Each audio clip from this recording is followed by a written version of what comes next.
அப்போஸ்தலர்கள் எழுதின நிருபம் முதல் அதிகாரம் 4 முதல் 8 வசனங்கள். அப்போஸ்தலர் நடவடிக்கைகள் முதல் அதிகாரம் 4 முதல் 8 வசனங்கள். எல்லாரும் சத்தமாக வாசிக்கலாம். அன்றியும் அவர் அவர்களுடனே கூடி வந்திருக்கும் போது அவர்களை நோக்கி, யோவான் ஜலத்தினாலே ஞானஸ்நானம் கொடுத்தான். நீங்கள் சில நாளுக்குள்ளே பரிசுத்த ஆவியினாலே ஞானஸ்நானம் பெறுவீர்கள். ஆகையால் நீங்கள் எருசலேமை விட்டு போகாமல் என்னிடத்தில் கேள்விப்பட்ட பிதாவின் வாக்குத்தத்தம் நிறைவேற காத்திருங்கள் என்று கட்டளையிட்டார். அப்பொழுது கூடி வந்தவர்கள் அவரை நோக்கி, ஆண்டவரே, இக்காலத்திலா ராஜ்யத்தை இஸ்ரவேலுக்கு திரும்ப கொடுப்பீர் என்று கேட்டார்கள். அதற்கு அவர், பிதாவானவர் தம்முடைய ஆதீனத்திலே வைத்திருக்கிற காலங்களையும் வேளைகளையும் அறிகிறது உங்களுக்கு அடுத்ததல்ல. பரிசுத்த ஆவி உங்களிடத்தில் வரும்போது நீங்கள் பலனடைந்து எருசலேமிலும் யூதேயா முழுவதிலும் சமாரியாவிலும் பூமியின் கடைசி பரியந்தம் எனக்கு சாட்சிகளாய் இருப்பீர்கள் என்றார். கர்த்தாவோட வார்த்தைகளுக்காக உமக்கு நன்றி செலுத்துகிறோம். இப்பொழுதும் கர்த்தர் பேசும், நாங்கள் கேட்கிறோம். இயேசு கிறிஸ்துவின் நாமத்தில் ஜெபிக்கிறோம் பிதாவே, ஆமென். நாம் வந்து கொள்ளலாம். கர்த்தராகிய இயேசு கிறிஸ்து உயிர் தெழுந்த நாளைக்கு பின்பு நடந்த சில காரியங்களை குறித்து நம்ம தியானித்து அதில் இருந்து நம்ம பெற்றுக்கொள்ளுகிற ஆசீர்வாதங்களை மனதில் வைத்து அதற்காக நம்ம ஜெபிக்க போகிறோம். கடந்த வாரத்தில் நம்ம தேவனுடைய சமூகத்திலே இந்த உயிர் தெழுந்தல் நாளை நம்ம கொண்டாடினோம். அதற்காக தேவாதி தேவன் எழுந்தருளி நம்மோடு கூட பேசினார். அதன் பின்பு நடந்த காரியங்கள் என்ன என்பதை குறித்து வேதம் சில காரியங்களை நமக்கு தெளிவாய் கற்றுத் தருகிறது. வேதத்தில் பார்க்கும் பொழுது இயேசு இந்த உலகத்தில் வந்து உலகத்தை விட்டு போகும் பொழுது நம்ம சீஷர்களை பார்த்து சில காரியங்களை சொன்னார். நான் உங்களுக்காக ஒரு வாக்குத்தத்தத்தை வைத்திருக்கிறேன் என்று சொல்லி, Jesus Christ promised for his children that there is something, a blessing that I have in store for you on the days to come. During the time when Jesus was walking along with the disciples, he always was walking with them, teaching them a lot of different things and walking with them, granting them all the grace. And one thing at that time he said that when I go away from you, when I am with the Father God, there is a blessing that is available for you. That blessing is the outpouring of the Holy Spirit. He said that after I have gone away from you, as you wait for me in Jerusalem, you will see the fulfillment of this promise that has been given to you. And we are going to meditate about that particular incident that is recorded in the word of the Lord. And we are going to ask God to help us to understand and walk according to that. வேதம் நமக்கு கற்றுத் தருகிற காரியம் என்ன? இயேசு கிறிஸ்து உயிரோடு எழுந்த பின்பு 40 நாள் அளவும் சீஷருக்கு தம்மை வெளிப்படுத்தி பல காரியங்கள் மூலமாக தம்மை உயிரோடு இருக்கிறவராக காண்பித்தார். அந்த 40 நாட்கள் முடிந்த பின்பு அவர் பரலோகத்துக்கு ஏறி போனார். அப்பொழுது 2 தூதர்கள் அவருக்கு முன்பாக நின்று சீஷர்களை பார்த்து சொன்னாங்க, இந்த இயேசு எப்படி உங்களுக்கு முன்பாக பரலோகத்துக்கு ஏறி போனாரோ அப்படியாக அவர் மறுபடியும் திரும்ப வருவார் என்று சொல்லி அவளோடு கூட பேசி தேற்றினார்கள். அந்த நாட்கள் முடிந்த பின்பு கர்த்தர் சொன்ன காரியம் இதுதான். The Lord Jesus Christ told the disciples, you wait upon Jerusalem. Don't go back to Galilee from where you came from, but you wait in Jerusalem until the fulfillment of the promise that I have given to you. And that is what the Lord said. What was the promise? That promise was that the Holy Spirit would come upon you. The ministry of the Lord Jesus Christ had many important aspects, and one of the very deep core aspects of his ministry was the outpouring of the Holy Spirit. இயேசு கிறிஸ்து இந்த உலகத்தில் வந்த பொழுது அவர் முதலாவதாக சொன்ன காரியம் என்ன? கர்த்தராகிய தேவனுடைய ஆவியானவர் என் மேலே இருக்கிறார், அவர் நொறுங்குண்டவர்களுக்கு சுவிசேஷத்தை அறிவிப்பதற்காக என்னை அபிஷேகம் பண்ணினார் என்று சொல்லி இந்த ஆவியானவரை குறித்து தான் முதலாவதாக அவர் பேசினார். அது மாத்திரமல்ல, வேதம் நமக்கு கற்றுத்தருகிறது, இந்த இயேசுவானவர் பரிசுத்த ஆவியினாலே நிறைந்தவராக இருந்தபடியினாலே நன்மை செய்கிறவராகவும் பிசாசின் பிடியிலே அகப்பட்ட யாவரையும் குணமாக்குகிறவராகவும் சுற்றி திரிந்தார் என்பதாக வேதம் அவரை குறித்து சொல்லி கற்றுத்தருகிறது. அவரை குறித்து முன்பாக அறிவிக்கும்படியாக வந்த யோவான் ஸ்நானகன் ஒரு காரியத்தை சொல்லுகிறார். அவர் சொல்லுகிற காரியம் இதுதான், நான் உங்களுக்கு ஜலத்தினாலே ஞானஸ்நானம் கொடுக்கிறேன், ஆனால் நீங்கள் அறியாத ஒருவர் எனக்கு பின் வருகிறார், அவருடைய பாத ரட்சைகளின் வாரை குனிந்து அவிழ்க்கிறதற்கும் நான் பாத்திரன் அல்ல, அவர் உங்களை பரிசுத்த ஆவியினாலும் அக்னியினாலும் ஞானஸ்நானம் தருவார் என்று சொல்லி அவர் பேசினார். இதெல்லாம் இயேசு கிறிஸ்து இந்த பரிசுத்த ஆவியானவரை எப்படி தருவார் என்பதை குறித்து சொல்லப்பட்ட வசனங்கள், இயேசுவை தம்மை குறித்து அறிவித்த காரியங்கள். ஒரு முறை இயேசு பஸ்கா பண்டிகையிலே வந்து அந்த பண்டிகையின் கடைசி நாளிலே தேவாலயத்தில் எல்லா ஜனங்களோடும் பேசினார். பரிசுத்த யோவான் எழுதின சுவிசேஷம் 7வது அதிகாரம் 37 முதல் 39 வசனங்களிலே அதை நம்ம பார்க்கிறோம். Gospel according to Saint John chapter 7 verse 37 to 39. பண்டிகையின் கடைசி நாளாகிய பிரதான நாளிலே இயேசு நின்று சத்தமிட்டு, ஒருவன் தாகமாய் இருந்தால் என்னிடத்தில் வந்து பானம் பண்ண கடவன். வேத வாக்கியம் சொல்லுகிறபடி என்னிடத்தில் விசுவாசமாய் இருக்கிறவன் எவனோ அவன் உள்ளத்திலே இருந்து ஜீவ தண்ணீர் உள்ள நதிகள் ஓடும் என்றார். தம்மை விசுவாசிக்கிறவர்கள் அடைய போகிற ஆவியை குறித்து இப்படி சொன்னார். இயேசு இன்னும் மகிமைப்படாதிருந்தபடியினால் பரிசுத்த ஆவி இன்னும் அருளப்படவில்லை. அப்ப இயேசு கிறிஸ்து உலகத்தில் இருக்கும் வரைக்கும் அவருக்கு தெரியும் ஒரு பரிசுத்த ஆவியானவர் வரப்போகிறார், அது நான் பரலோகத்துக்கு சென்று மகிமை அடைந்த பின்புதான் அவர் வருவார் என்பதை குறித்து இயேசுவுக்கு நன்றாகவே தெரியும். இதை குறித்து இயேசு பேசும் பொழுது அவரே ஒரு காரியத்தை சொல்லுகிறார். லூக்கா எழுதின சுவிசேஷம் 12வது அதிகாரம் 49வது வசனத்திலே, Luke chapter 12 verse 49, the Lord Jesus is saying, I came to send fire on the earth and how I wish it were already kindled. பூமியின் மேல் அக்கினியை போட வந்தேன், அது இப்பொழுதே பற்றி எரிய வேண்டும் என்று விரும்புகிறேன் என்பதாக இந்த பரிசுத்த ஆவியானவரை குறித்து அவர் மறுபடியும் சொல்லுகிறார். இதெல்லாம் சொல்லிவிட்டு கடைசியாக இயேசு சிலுவைக்கு போகிற நாட்கள் வருகிறது. அப்பொழுது சீஷர்களை பார்த்து ஒரு காரியத்தை சொல்லுகிறார். நான் உங்களுக்கு உண்மையை சொல்லுகிறேன், நான் போகிறது உங்களுக்கு நலமாய் இருக்கும். நான் போவேனே ஆகில் பரிசுத்த ஆவியானவர் உங்களிடத்தில் வருவார் என்று சொல்லி அதை குறித்து அவர் சொல்லி இந்த தேற்றவாளன் வருவதற்காகத்தான் நான் போகிறேன் என்று சொல்லி ஒரு எதிர்பார்ப்பை அவர் கட்டளையிட்டு கொடுத்தார். God set in, Jesus set an expectation that the Holy Spirit would come after he was glorified to be with the Lord, with the Father God. அப்ப இயேசுவின் ஊழியம் முழுமையே இந்த பரிசுத்த ஆவியானவரை குறித்ததாக இருந்தது. இயேசு கிறிஸ்துவை எதிர்பார்த்து அந்த பரிசுத்த ஆவியை அனுப்புவதற்காகவே தன்னுடைய ஊழியத்தை முழுமையாக அவர் நடத்தி கொண்டு வந்தார். எல்லாத்தையும் முடித்து விட்டு இப்போ பரலோகத்துக்கு இயேசு போகிறார். சீஷர்கள்லாம் வந்து பார்த்து கொண்டிருக்கிறாங்க. அப்போ இயேசு அவளை பார்த்து சொல்லுகிற காரியம் அப்போஸ்தலர் நடபடிகள் 1 அதிகாரம் 4-5 வசனங்கள். The verses that we just read, Acts of the Apostles chapter 1 verses 4-5. And being assembled together with them, he commanded them not to depart from Jerusalem but to wait for the promise of the Father. யோவான் ஜலத்தினாலே ஞானஸ்நானம் கொடுத்தான், நீங்கள் சில நாளுக்குள்ளே பரிசுத்த ஆவியினாலே ஞானஸ்நானம் பெறுவீர்கள். ஆகையால் நீங்கள் எருசலேமை விட்டு போகாமல் என்னிடத்தில் கேள்விப்பட்ட பிதாவின் வாக்குத்தத்தம் நிறைவேற காத்திருங்கள் என்று கட்டளையிட்டார். இப்போ இந்த பரிசுத்த ஆவியானவர் வரப்போகிறார் என்பதுதான் சீஷர்களுக்கு தெரியும். ஆனால் வருகிற அனுபவம் எப்படி இருக்கும் என்று அவருக்கு தெரியாது. இந்த ஆவியானவர் என்று சொல்லுகிறாரே, அவர் வந்தால் எப்படி இருக்கும் என்பதை குறித்து ஒன்றும் தெரியாதவர்களைத்தான் அவர் இருந்தாங்க. ஆனால் இயேசு சொல்லியிருந்தார், இந்த வாக்குத்தத்தம் நிறைவேறுவதற்காக காத்திருங்கள் என்று சொல்லியிருந்தார். அடுத்த 10 நாட்களும் இந்த சீஷர்கள் எருசலேமை ஜெபித்துக் கொண்டே இருக்கிறாங்க. ஒருமனமாய் ஜெபித்துக் கொண்டே இருக்கிறார்கள். என்ன ஜெபித்திருப்பார்கள்? கர்த்தாவே வாக்குத்தத்தம் பண்ணின பரிசுத்த ஆவியானவர் அனுப்பும் என்று ஜெபித்திருப்பார்கள். நீங்கள் எங்கள் காத்திருக்க சொன்னீங்களே, அந்த காத்திருக்கிறோம், எங்களுக்கு இந்த ஆவியானோட அபிஷேகத்தை தாரும் என்று சொல்லி அவங்க ஜெபித்திருப்பாங்க. அப்பொழுது வேதம் கற்றுத் தருகிறது. அப்போஸ்தலர் நடபடிகள் 2வது அதிகாரத்திலே பெந்தெகோஸ்தே என்கிற நாள் வந்தது என்று சொல்லப்படுகிறது. அதாவது இயேசு கிறிஸ்து பரலோகத்துக்கு மரித்து உயிர்த்தெழுந்து 50 நாட்கள் முடிந்து விட்டது. பெந்தெகோஸ்தே என்றால் அது 50வது நாள் என்று அர்த்தம். அது மொழிபெயர்ப்பிலே தமிழிலே அது பெந்தெகோஸ்தே என்று சொல்லப்பட்டிருக்கிறது. ஆங்கிலத்தில் பெண்டெகாஸ்டல், அதாவது 50வது நாள் என்று பொருள்படுகிறது. இந்த 50வது நாளிலே பரிசுத்த ஆவியானவர் வல்லமையாய் ஊற்றப்பட்டார். இந்த ஆவியார் எப்படி ஊற்றப்பட்டார்? எல்லா சீஷரும் உட்கார்ந்து இருக்கிறாங்க, ஜெபித்துக் கொண்டிருக்கிறாங்க. திடீரென்று அக்கினி மயமாய் பிளந்திருக்கிற நாவுகள் காணப்பட்டு அவர்கள் ஒவ்வொருவர் மேலும் வந்து அமர்ந்தது. அவள் எல்லாரும் பரிசுத்த ஆவியால் நிரப்பப்பட்டு தேவன் தங்களுக்கு தந்தொழின வரத்தின்படியே வெவ்வேறு பாஷைகளிலே பேசத் தொடங்கினார்கள். அதுதான் ஆவியால் ஊற்றப்பட்ட ஒரு அனுபவம். அது வரைக்கும் இந்த சீஷர்கள் இந்த அனுபவத்தை பெற்றது இல்லை. இயேசு கிறிஸ்து அவளோடு கூட இருந்த பொழுது பல பாஷைகளில் அவள் பேசினது அல்ல. இயேசு கிறிஸ்து அவளோடு கூட வந்த பொழுது அவள் அந்நிய பாஷைகளில் பேசி ஜெபித்தவர்கள் அல்ல. ஆனால் இயேசு கிறிஸ்து சொன்னபடியாக காத்திருந்து ஜெபித்த பொழுது இந்த அக்கினி அபிஷேகம் அவள் மேல் ஊற்றப்பட்ட பொழுது பல பாஷைகளிலே அவள் பேசினார்கள், தேவனை புகழ்ந்தார்கள். அப்பொழுது உலகம் முழுமையாக இருந்து பல பகுதிகளிலும் இந்த யூதர்கள் அங்கே இருந்தார்கள். அவள் எருசலேமிலே இதை பார்த்த பொழுது அவள் எல்லாரும் கூடி வந்து, இதோ பார்த்தரும் மேதரும் எலாமீத்தரும் மெசபத்தோக்கியா கப்பத்தோக்கியா போன்ற தேசங்களை சேர்ந்த நாங்கள் யாவரும் இவர்கள் எல்லாரும் நம்முடைய சுய பாஷைகளிலே தேவனுடைய மகத்துவங்களை குறித்து பேச கேட்கிறோமே, இது எப்படி என்று சொல்லி ஆச்சரியப்பட்டார்கள். அதுதான் பரிசுத்த ஆவியானவருடைய ஊற்றப்படுகிற ஒரு பெரிய ஒரு அபிஷேகத்தின் வல்லமை.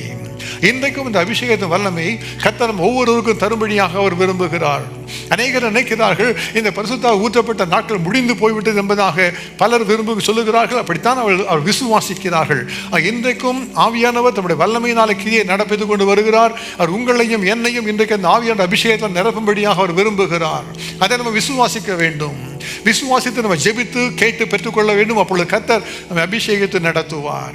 1968வது வருஷத்திலே இந்தோனேஷியா தேசத்திலே ஒரு பெரிய எழுப்புதல் உண்டாயிற்று. இந்த இந்தோனேஷியா என்பது ஒரு தீவு கூட்டம், பல தீவுகள் காணப்படுகிற ஒரு இடம். அந்த தீவுகளிலே ஆவியானோட வல்லமை பலமாய் ஊற்றப்பட்டது. எழுப்புதல் அக்கினி பற்றி பிடித்தது. எழுப்புதல் என்றால் என்ன? பரிசுத்த ஆவியானவர் பலமாய் ஊற்றப்படுகிறது தான் எழுப்புதல். அந்த எழுப்புதலை குறித்து ஒரு புத்தகம் ஒன்று எழுதப்பட்டிருக்கிறது, லைக் அ மைட்டி விண்ட் என்று சொல்லி. மெல்டாரி என்கிற ஒரு வாலிபர் அதை எழுதியிருக்கிறார். வாலிபராக இருந்த பொழுது அனுபவித்ததை அவர் எழுதியிருக்கிறார். இந்த மெல்டாரி என்பவர் தேவனுடைய ஊழியத்துக்காக அழைக்கப்பட்டு ஊழியத்தின் நிமித்தமாக அமெரிக்க தேசத்துக்கு வந்தவர். அமெரிக்க தேசத்துக்கு அவர் கொண்டு வந்த செய்தி என்ன? அமெரிக்க தேசமே, நீ இந்த சுவிசேஷத்தின் ஒரு சாதாரணமான சுவிசேஷத்தின் சத்தியத்துக்கு திரும்புங்கள் என்கிற ஒரு செய்தியை தான் அவர் கொண்டு வந்தார். He was praying and asking God, what is the message I had to bring it to America? The Lord said, bring the message that return to the simplicity of the gospel. The gospel says something, it just means that. Don't try to analyze that, don't try to explain that, don't try to rationalize that. Just return to the simplicity of the gospel. That was the message that Meltari brought into America. அவருடைய வாழ்க்கையை பார்க்கும் பொழுது பலவிதமான அற்புதங்கள் நடந்திருக்கிறது. அவை எல்லாம் இப்பொழுது பேசுவதற்கு நமக்கு நேரம் இல்லை. ஆனால் அந்த எழுப்புதல் ஊற்றப்பட்ட நேரத்திலே இந்த மெல்டாரிக்கு 19 வயது தான் இருந்தது. அப்போ அந்த தேசத்தில் இருந்த ஒரு பேப்டிஸ்ட் சபையிலே அவர் அங்கே இருந்து ஆராதனையில் கலந்து கொண்டிருந்தார். அவரோடு கூட அவருடைய அக்கா, அவருடைய சகோதரி கூட இருந்தாங்க. ஆராதனை நடந்து கொண்டிருக்கிறது. அந்த பேப்டிஸ்ட் சபைகள் என்று சொன்னால் அவர்கள் பாரம்பரிய சபைகள். ஆகிய எங்கள் சபையிலே நடக்கிற ஆராதனை முறைகள் வித்தியாசமாக இருக்கும். அப்போ பேசுகிறவர்கள், போதகர்கள் என்ன சொல்லுகிறார்களோ அதற்கு பின்பு சபையார் என்ன சொல்ல வேண்டும் என்பதை எழுதி வைத்திருப்பார்கள். அதைத்தான் எழுதி வாசிப்பார்கள். நம்ம அப்படிப்பட்ட சபைகளுக்கு போயிருப்போம் நம்முடைய வாழ்க்கையிலே. அப்போ ஒரு ஜெபத்தை செய்வார்கள், எழுதியிருக்கிற ஜெபத்தை தான் வாசிப்பார்கள். அதை தொடர்ந்து பின்பாக யாராவது ஒன்று சொல்ல வேண்டும். அதுதான் அப்படிதான் ஆராதனை என்பது நடக்கும். எல்லாரும் எழுந்திருக்க வேண்டும் என்று சொன்னால் எழுந்திருக்க வேண்டும், உட்கார்ந்திருக்க வேண்டும் என்று சொன்னால் உட்கார்ந்திருக்க வேண்டும். இப்படித்தான் இந்த ஆராதனை நடந்து கொண்டிருக்கும். ஆனால் இந்த ஆவியார் ஊற்றப்பட்ட அந்த நாள் ஒரு மாலை ஆராதனையாக இருந்தது. மெல்டாரி அமர்ந்திருக்கும் பொழுது திடீரென்று அறைக்குள்ளாக ஒரு காற்று வீசுகிற ஒரு சத்தம் கேட்க ஆரம்பித்தது. ஒரு அமர்ந்த மெல்லிய காற்று அந்த அறைக்குள்ளாக வருவதை எல்லாரும் உணர்ந்தார்கள். அப்போ எல்லாரும் முதலாவதாக நினைத்தார்கள், யாரோ ஜன்னல் திறந்து வைத்திருக்கிறாங்க என்று சொல்லி திறந்து பார்த்தால் எல்லா ஜன்னலும் மூடப்பட்டு இருக்கிறது. ஆனால் அறைக்குள்ளே ஒரு காற்று வீசி கொண்டிருக்கிறது. முதலாவதாக எல்லாரும் இது ஏதோ ஒரு கற்பனை என்று சொல்லிக்கொண்டு மறுபடியும் ஜபத்தில் ஈடுபட்டார்கள். ஆனால் அந்த காற்று தொடர்ந்து வீசி கொண்டது போல இருந்ததுனாலே மெல்டாரி தன்னுடைய கண்களை திறந்து பார்த்தார். அவருக்கு முன்பாக இருந்த ஒரு வயதான பாட்டியம்மா எழும்பி நிறுத்தின கைகளை உயர்த்தி வேறு ஏதோ பாஷையிலே பேசிக்கொண்டிருக்கிறார்கள். அவருக்கு ஆச்சரியம், அது மாத்திரமல்ல அதிர்ச்சி. இதென்ன சபையிலே நடக்கிற, சபையை அசட்டை பண்ணும்படியாக இந்த அம்மா எழுந்திருக்கிறாங்களே, இந்த பாட்டியம்மா எல்லாரும் உட்கார்ந்து தான் இருக்கணும், இது உட்கார்ந்துருக்கிற நேரம் எழுந்திருக்கிறாங்களே, அது மட்டும் இல்லை கையை உயர்த்திட்டு ஏதோ பேசுகிறாங்க. இப்போ போதகர் தான் பேசணும், மற்ற யாரும் பேசக்கூடாது. அப்படிப்பட்டதான் அந்த பாரம்பரிய சபையின் காரியம் என்று யோசித்துக் கொண்டிருந்தார். திடீரென்று வேறு யாரோ எழுப்பி வேறு ஒரு பாஷையில பேச ஆரம்பித்தார். தன்னுடைய அக்காவை கூப்பிட்டு இது என்ன நடக்குது பாரு என்று சொன்ன உடனே அவங்க அக்கா சொன்னாங்க, அமைதியான ஜெபம் பண்ணு என்று சொன்னாங்க. ஏன்னா அவங்க மேலே ஆவியார் ஏற்கனவே ஊற்றப்பட்டு விட்டார். அப்போ தொடர்ந்து ஜெபித்துக் கொண்டிருந்த பொழுது திடீரென்று தீயணைப்பு படையினர் வருகிற சத்தங்கள் கேட்க ஆரம்பித்தது. அந்த நாட்களில் தீயணைப்பு படை என்று சொன்னால் அவர்கள் அந்த ட்ரக்கில் வந்து தீ அணைப்பது இல்லை. அப்படிப்பட்ட வசதிகள் இல்லாத ஒரு நாட்கள். அப்போ அவங்களோட தீயணைப்பு அலுவலகத்திலே ஒரு மணி ஓசையை எழும்ப செய்வார்கள். அப்போ எல்லாரும் தங்களுடைய வீட்டில் இருக்கிற என்ன பாத்திரங்கள் தான் எடுத்துக்கொண்டு வருவார்கள், அதை தண்ணீரை கொண்டு வந்து ஊற்ற வேண்டும். அதுதான் எல்லாருடைய வேலையும். ஆக அப்படி வருகிறதுக்காக வரும் பொழுது அந்த முழு பட்டணமே சேர்ந்து வந்து விட்டார்கள் என்ன நடக்குது என்பதை பார்ப்பதற்கு. இவர்களுக்கு ஒன்றும் புரியவில்லை. ஆனால் தீயணைப்பு படை வீரர்கள் வந்து சொல்லுகிறார்கள், உங்களுடைய கட்டிடத்திலே தீயை பற்றி எரிந்து கொண்டு இருக்கிறது, அதை அணைப்பதற்காக வந்தோம் என்று சொல்லுகிறார்கள். வெளியே வந்து பார்த்தால் அந்த ஆலயத்தின் மேல் கூரையிலே எல்லாரும் பார்க்கும் விதமாக ஒரு அக்னி ஒன்று பற்றி எரிந்து கொண்டிருந்தது. ஹல்லேலூயா!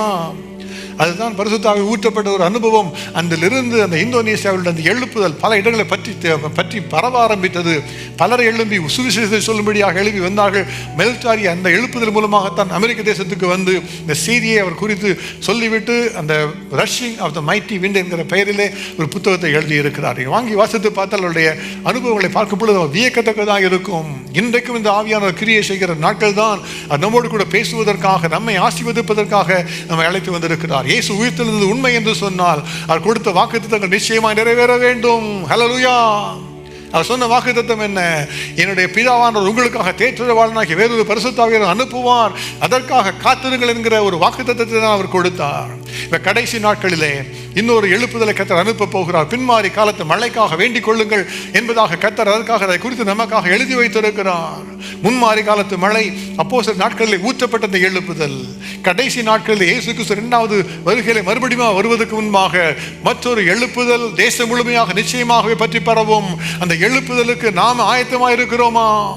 அந்த எழுப்புதல் நடக்கும் பொழுது அதை பார்க்கிறவர்களா இருப்போமா, அல்லது எழுப்புதல் நடக்கும் பொழுது அதை நாம கொண்டு வருகிற கருவிகளா இருப்போமா என்பதுதான் கேள்வி. இந்த காலை வேளையில் கர்த்தர் ஒவ்வொருவரையும் எழுப்புதலின் கருவிகளாக பயன்படுத்த விரும்புகிறார். இந்த எழுப்புதல் என்று சொன்னால் என்ன? அது பரிசுத்த ஆவியில் ஊற்றப்படுகிறது தான் எழுப்புதல்.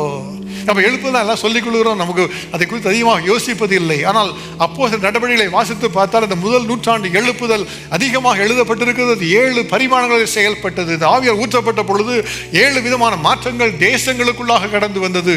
ஒரு இடத்துல மாத்திரமல்ல, உலகம் முழுமையாய் எழுப்புதல் பற்றி பரவினது. எல்லா இடங்களும் இதே மாற்றங்கள் தான்.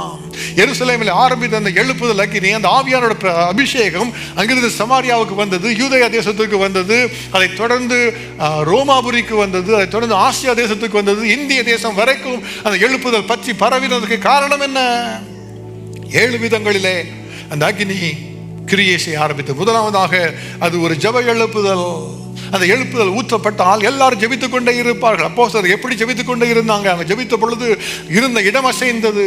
அவள் ஜெபித்த பொழுது ஒரு மனம் உண்டாகிற்று. அவள் ஜெபித்த பொழுது அக்கினி காணப்பட்டது. அவள் ஜெபித்த பொழுது சிறைச்சாலை கதவுகள் திறக்கப்பட்டன. அதுதான் ஒரு ஜெபத்தின் அபிஷேகம். எழுப்புதல் ஊற்றப்படும் பொழுது அப்படிப்பட்ட ஒரு ஜெப எழுப்புதலாகிய முதலாவது பரிமாணம் வெளிப்படும். எல்லாரும் ஜெபிக்கிறவர்களாக மாறுவார்கள். அவள் அதிகமாக ஜெபிக்க ஜெபிக்க 2வது பரிமாணத்தில் இந்த வல்லமை வெளிப்பட ஆரம்பி ஒரு வசன எழுப்புதல். பேதுரு பிரசங்கித்தார் என்று வேதம் கற்றுத் தருகிறது. எல்லாரும் ஜெபித்தார்கள், ஆவியார் ஊற்றப்பட்டார், வசனத்தை அவர் பிரசங்கித்தார். வேதம் சொல்லுகிறது, கேட்ட எல்லாரும் விசுவாசித்தார்கள். 3000 பேர் ஒரே சமயத்தில் கர்த்தரை ஏற்றுக்கொண்டார்கள். அப்ப இந்த எழுப்புதல் வரும் பொழுது தேவனுடைய வசனம் அதிகமாய் மேற்கொண்டு எல்லா இடத்தையும் பற்றி பரம்பும். அதற்கு நாம் ஆயத்தமாக இருக்கிறோமா? 3வதாக அந்த எழுப்புதல் பரிமாணம் இதிலே செயல்படுகிற மனம் திரும்புதலின் எழுப்புதலாக வெளிப்படுகிறது. அநேகர் வந்து மனம் திரும்பினார்கள் என்பதாக அப்போஸ்தலர் நமக்கு கற்றுத் தருகிறார். வசனம் பிரசங்கிக்கப்படும் பொழுது கேட்டு இருதயத்தில் குத்தப்பட்டவர்களாக எல்லாரும் வந்து கேட்கிறார்கள், நாங்கள் என்ன செய்ய வேண்டும்? மனம் திரும்ப என்ன செய்ய வேண்டும் என்று கேட்கிறார்கள். ஆசாரியர்களிலே அநேகரும் சத்தியத்துக்கு கீழ்ப்படிந்தார்களாம்.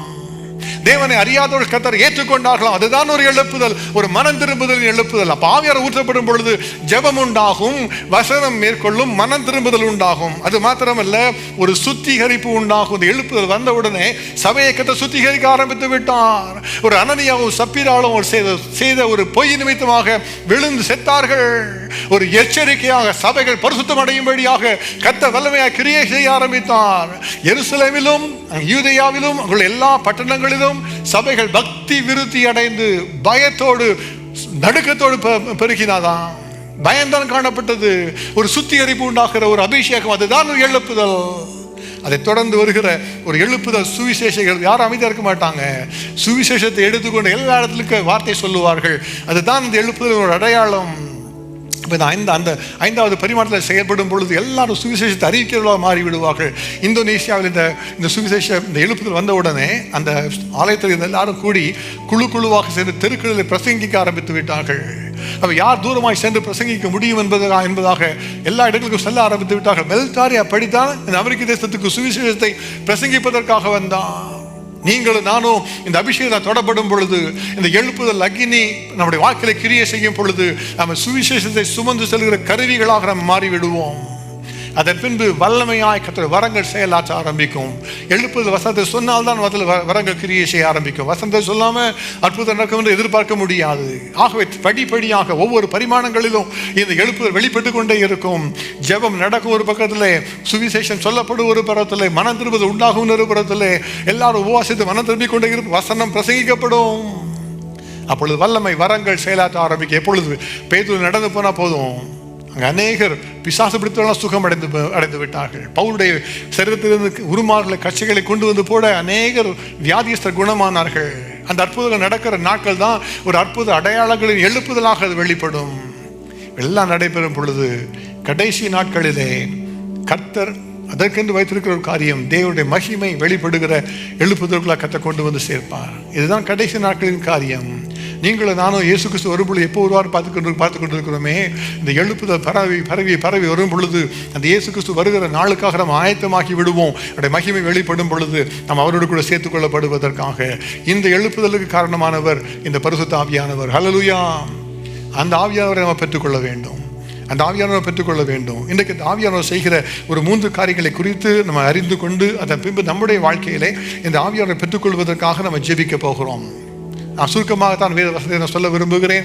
ஆனால் அதில் உள்ள சாட்சிகளை நம்ம கேட்டு அதன்படியாக கர்த்தர் எனக்கும் செய்வார் என்கிற விசுவாசத்தில் வரும் பொழுது கர்த்தர் நம்மோடு கூட கிரியை செய்வார். அவர் விசேஷித்த காரியங்களை செய்து தருவதற்காகத்தான் இன்றைக்கு நம்ம அழைத்து வந்திருக்கிறோம். முதலாவதாக இந்த ஆவியானவர் செய்கிற காரியம் என்ன? 1 யோவான் 2வது அதிகாரம் 27வது வசனத்தில் வேதம் கற்றுத்தருகிறது, இந்த அபிஷேகம் உங்களுக்கு போதிக்கிறது என்பதாக வேதம் கற்றுத்தருகிறது. This anointing teaches us. வேதம் சொல்லுகிற காரியம் என்ன? 1 John chapter 2 verse 27, நீங்கள் அவரால் பெற்ற அபிஷேகம் உங்களில் நிலைத்திருக்கிறது, ஒருவரும் உங்களுக்கு போதிக்க வேண்டுவதில்லை. இந்த அபிஷேகம் சகலத்தையும் குறித்து உங்களுக்கு போதிக்கிறது, அது சத்தியமாயிருக்கிறது, பொய்யல்ல. அது உங்களுக்கு போதித்தபடியே அவர்கள் நிலைத்திருப்பீர்களாக. கடைசி நாட்களே கள்ள தீர்க்கதரிசிகள் எழும்பி வருவார்கள், கள்ள போதகர்கள் எழும்பி வருவார்கள். யார் உண்மை சொல்கிறார் என்பது யாருக்கும் புரியாத அளவுக்கு இருக்கும். ஒரு யுத்தம் நடந்தால் அதை குறித்து பலவிதமான மோசமான தவறான காரியங்களை குறித்து கேள்விப்படுகிற சூழ்நிலைகள் நமக்கு வரும். அநேகர் நானே கிறிஸ்து என்று சொல்லி அநேகரை வஞ்சிப்பார்கள். அநேகர் தன்னுடைய வாழ்க்கையிலே ஆட்டு தோலை போர்த்தி கொண்டு வருகிற ஓநாய்களைப் போல இருப்பார்கள். இவர்கள் மத்தியில எல்லாம் நாம் நடக்க வேண்டிய வழியை எப்படி அறிந்து கொள்வது, நாம் போக வேண்டிய வழியை எப்படி நாம் கற்றுக்கொள்வது, அதற்காகத்தான் நமக்கு இந்த ஆவியானவர் தரப்படுகிறார். இந்த ஆவியானவர் நமக்குள்ளாக வரும் பொழுது, இந்த ஆவியானவரால் நடத்தப்படுகிற ஒரு அனுபவத்துக்குள்ளாக நாம் வரும் பொழுது அவர் நமக்கு சகலத்தையும் குறித்து போதித்து நடத்துவாராம். இயேசு சொன்ன காரியம் என்ன? அவர் என்னுடைய இதில் இருந்து உங்களுக்கு எடுத்து அறிவிப்பார், நான் உங்களுக்கு கற்பித்த யாவையும் உங்களுக்கு ஞாபகப்படுத்துவார், நினைவுபடுத்துவார் என்பதாக இந்த ஆவியானவரை குறித்து இயேசு கற்றுக் கொடுத்திருக்கிறார். இன்றைக்கு கூட இந்த ஆவியானவர் கிரியை செய்து கொண்டு வருகிறார். நம்மோடு கூட பேசுகிறவர் அவர். அவர் ஜெபிக்கும் பொழுது நம்முடைய உள்ளத்தில் பேசுவார். நம்ம இந்த ஆவியோட அபிஷேகத்தை பெற்றுக்கொண்டால் போதும், ஒவ்வொரு முறையும் நீங்கள் ஜெபிக்கும் பொழுதும் பரிசுத்த ஆவியார் பேசுகிறத நீங்களே கேட்க முடியும். யாரிடத்தில் நீங்கள் தேடி ஜெபிப்பதற்காக ஓட வேண்டிய தேவையில்லை. ஒரு வார்த்தை சொல்லி ஜெபித்தால் போதும், உடனடியாக ஆவியானவரை குறித்து பதில் கொடுப்பதை நீங்களே உணர்ந்து கொள்ள முடியும். படுக்கையிலே படுத்திருக்கும் பொழுது ஜெபித்தால் போதும், உங்களுடைய உள்ளத்தில் ஆவியானவர் பேசுகிறதை நீங்கள் உணர்ந்து கொள்ள முடியும். இதுதான் ஆவியானவரால் நடத்தப்படுகிற ஒரு அனுபவம். கர்த்தர் இன்னைக்கு இந்த அனுபவத்தை எல்லாருக்கும் தர விரும்புகிறார். அவர் தான் ஆசீர்வதித்து விரும்புகிற நடத்துகிற தேவன். தமிழகத்திலே ஒரு தெய்வ ஊழியக்காரர் ஒருவர் உண்டு, வின்சென்ட் செல்வகுமார் என்பது அவருடைய பெயர். அவர் வாலிபனாக இருந்த பொழுது அவர் அதிகமாக தேவன் இல்லை என்று மறுதளிக்கிற ஒரு கூட்டத்தில் அவர் இருந்தார். பலவிதமான போதைப் பொருட்களிலும் குடி போதைகளிலும் அவர் அடிமைப்பட்டு இருந்தார். மதுபான அதுக்கு அடிமையாக இருந்தார். அப்போ அவர் இருந்தது ஒரு அது கடவுள் மறுப்பு கொள்கையை கொண்ட ஒரு ஒரு கட்சியிலே அவர் பங்கு பெற்று இருந்தார். இறைவனில்லை என்று சொல்லுகிறவர் தான் அவருடைய வாழ்க்கை. இது அப்படியே சொல்லிக்கொண்டே இருப்பார்கள் எப்பொழுதும், தேவனில்லை என்று சொல்லி. அப்போ ஒரு நாள் இவர் இருந்த ஊரில் ஒரு கிறிஸ்தவ கூட்டம் நடக்க இருந்தது. அப்போ இவரை அழைத்த நண்பர்கள்லாம் சொன்னாங்களாம், நீ போய் அந்த கூட்டத்தில் போய் கிறிஸ்தவங்களாம் இதை ஏமாற்றி வேலை பார்க்குறாங்களாம், அவங்க என்ன பார்க்குறாங்க எழுதிட்டு வாப்பா, நம்ம போடுற பத்திரிக்கையில் எழுதி போடலாம். கிறிஸ்தவங்களாம் இப்படி தான் போய் சொல்லுவாங்க, இப்படி தான் ஏமாற்றுவாங்க, வஞ்சிக்கிறோன்னு எழுதலாம், அதனால் நல்ல ஒரு கட்டம் எழுதி கொண்டு வந்து சொல்லி ஒரு வேலை கொடுத்து அனுப்பினார்கள். அவர் சொன்னாங்களா, அவரை பார்த்து, நீ தான் கிறிஸ்தவனாக இருக்க, நீ போனால் யாரும் கேட்க மாட்டாங்க, நாங்களாம் கிறிஸ்தவங்க இல்லை எனக்கு தெரியும், போனால் கேட்பாங்க, அதனால் நீ போய் எழுதிட்டு வந்து இவரை அனுப்பி வச்சாங்களாம். இவரும் சரி என்று போய் அந்த கூட்டம் நடத்துவதற்கு வந்தார். கூட்டம் பார்த்தீங்கன்னா ஓப்பன் கிரவுண்டில் நடக்கிற பெரிய கூட்டமாக இருந்தது. அது யாரு கண்டுக்கும் படாமல் எங்கே இருக்கிறான்னு தேடி பார்த்து கடைசியாக கூட்டத்தின் பின்புறத்தில் சில மரங்கள் இருந்தன. அந்த சிறிய மரங்களாக இருந்தன. அதில் ஏறி உட்கார்வதற்கு வசதியாக, அதில் ஒரு மரத்தில் ஏறி வசதியாக ஒரு கிளையில் உட்கார்ந்து கொண்டார். கையில் சிகரெட், அதோடு கூட கையில் ஒரு நோட்டு புத்தகம் வைத்திருக்கிறார், ஒரு பேனாவை வைத்துக்கொண்டார். என்ன நடக்குது எழுதுவதற்காக உட்கார்ந்துருக்கிறார். கூட்டம் ஆரம்பிக்கிறார்கள், எல்லாரும் பாட்டு பாடுகிறார்கள், அதெல்லாம் அவர் எழுதி கொண்டே வருகிறார். என்ன சொல்லுகிறான்னு சொல்லி செய்தி கொடுக்கப்பட்டது. அவருக்கு முதல்ல ஒன்றும் புரியவில்லை. செய்தி கொடுக்க வந்தவர் சகோதரன் டிஜிஎஸ் தினகரன் அங்கிள் அவர்கள். அவங்க கொடுத்துக்கிட்டு இவர் எழுதிட்டு என்ன சொல்ல எழுதி கொண்டே வருகிறார். கடைசியாக ஜெப வேளை வந்தது. அப்போ சகோதரன் ஜெபித்த பொழுது சொன்னாங்க, திடீர்னு இதோ வானத்திலிருந்து தூதர்கள் இறங்கி வருகிறதை காண்கிறேன் என்று சொன்னாங்க. உடனே கண்ணை திறந்து பார்க்குறேன், எங்கடா வானத்தில் வராங்க, பார்த்தா எங்கேயும் தூதர்களை காணலை. உடனே ஐயா இதுதான் எதை இப்படி ஏமாத்துறாங்க, எல்லா கண்களை திறந்துக்கு ஏமாத்துறாங்கன்னு சொல்லி நோட்டில் எழுதி வைத்து கொண்டார். தூதர் வருகிற சொல்லுகிறார், ஆனால் யார் தூதரை காணவில்லை என்று எழுதி வைத்து கொண்டார். அவர் ஜெபித்து கொண்டே இருக்கும்போது திடீர்னு அவர் சொன்னார், ஒருவர் சிவப்பங்கி தரித்து கொண்டு வருகிறார் என்று சொன்னோடனே கண்ணை திறந்து பார்க்குறார், எங்கேயும் ஆளை காணலை. அதையும் எழுதி வைத்து கொண்டார். எழுதி கொண்டே வருகிறார். எப்படிலாம் போய் சொல்லுகிறான்னு சொல்லி திடீர்னு ஜெப நடுவில் மக்கள் தினகரன் பேசுவதை நிறுத்தி விட்டார்கள். நிறுத்தி ஒரு காரியத்தை சொன்னார், ஒரு வாலிப பையன் இங்கே இருக்கிறீங்க, நீங்கள் வாலிபனே என்னோட கையில் ஒரு நோட்டு புத்தகத்தை வைத்து எழுதி கொண்டு இருக்கிறாய், இப்போ நான் சொல்லுகிறத சேர்த்ததை எழுதி வைத்துக்கொள். நீ எந்த இறைவனை இல்லை என்று மறுதளிக்கிறாயோ, எந்த இயேசுவை இல்லை என்று சொல்வதற்காக எழுதி கொண்டிருக்கிறாயோ, அதே இயேசுவை நீ அதே வேத புத்தகத்தை எடுத்துக்கொண்டு உலகம் எங்கும் சென்று பிரசங்கிக்கிற நாட்கள் வரும், இதை எழுதி வைத்துக்கொள் என்று கத்த சொல்கிறாரு சொல்லிவிட்டார். இவருக்கு தூக்கி வாரி போட்டு, என்னன்னா நம்மள தான் சொல்கிறாரா, அவர் பார்க்குறா, யாரும் நோட் புக் வச்சுருக்காங்களா, வேறு யாரையும் பக்கத்தில் காணலை. பயந்து போய்விட்டார். பயந்து போய் நோட்டு புத்தகத்தை மூடி வைத்து விட்டால் ஒன்றுமே எழுதலை. அமைதியாக இருந்து திரும்பி போய் ஃப்ரெண்ட்ஸ் எல்லாம் சொன்னார், பாரு வாங்க ஏதோ பேசிட்டு போகிறாங்க, விட்டுடலாம். அப்போ ஃப்ரெண்ட்ஸ்லாம் சொன்னாங்க, ஐயோ ஒன்றையும் மாற்றிட்டாங்கப்பா, உன்னை மூளை செலவு செய்துட்டாங்க, பிரெயின் வாஷ் பண்ணிட்டாங்க, என்ன பண்ணாங்க என்று அவரை கேட்குறாங்க. அவரால் ஒன்றும் சொல்ல முடியவில்லை. ஆனால் அடுத்த நாளில் இருந்து அவருடைய வாழ்க்கையில் வித்தியாசமான சில காரியங்களை உணர ஆரம்பித்தார். ஒரு சத்தம் அவரோட பேச ஆரம்பித்தார். காலையில் எழுந்து அந்த சத்தத்தை கேட்டுக்கொண்டே இருக்கும். உள்ளத்தில் இருந்த சத்தம் கேட்டுக்கொண்டே இருக்கும்.